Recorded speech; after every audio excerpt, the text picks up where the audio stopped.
Well, we're at COP24, first because we are an observer to the United Nations Framework Convention on Climate Change. And this is after all the Conference of Parties. So we are here to basically show our interest in climate change, but also to explain to the rest of the world why bamboo and rattan are really important for climate action.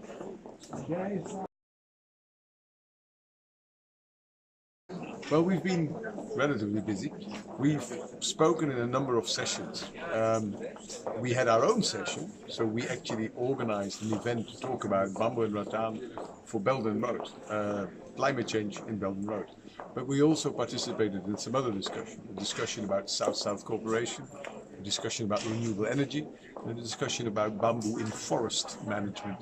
All, of course, within the context of the Climate Change Convention. So climate change has always been one aspect in our discussions.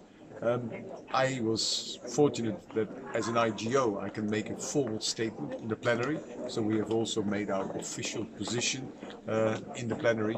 And then, of course, we've had lots and lots of bilateral meetings, either meetings that we organize in advance or people that you just meet in the corridor and you sit down and you have discussions. Discussions with members, discussions with other international organizations, and meetings with individuals.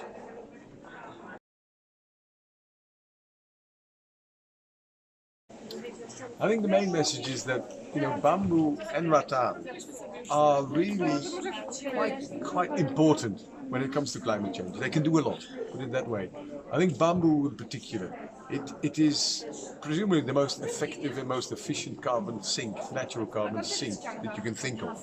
And this is something that we're trying to explain to people, that when you talk about planting trees, you talk about reforestation, think bamboo and include that in the mix.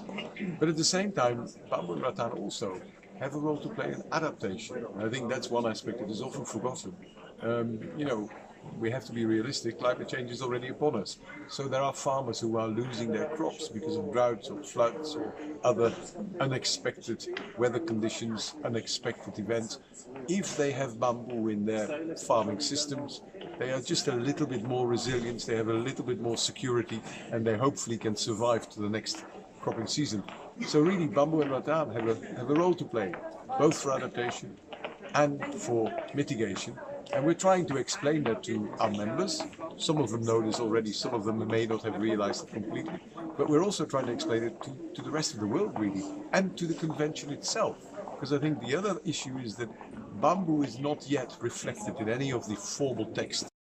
And we want bamboo to be incorporated in that, so that eventually people can actually look at bamboo as an aspect that really is also reflected in the legal texts.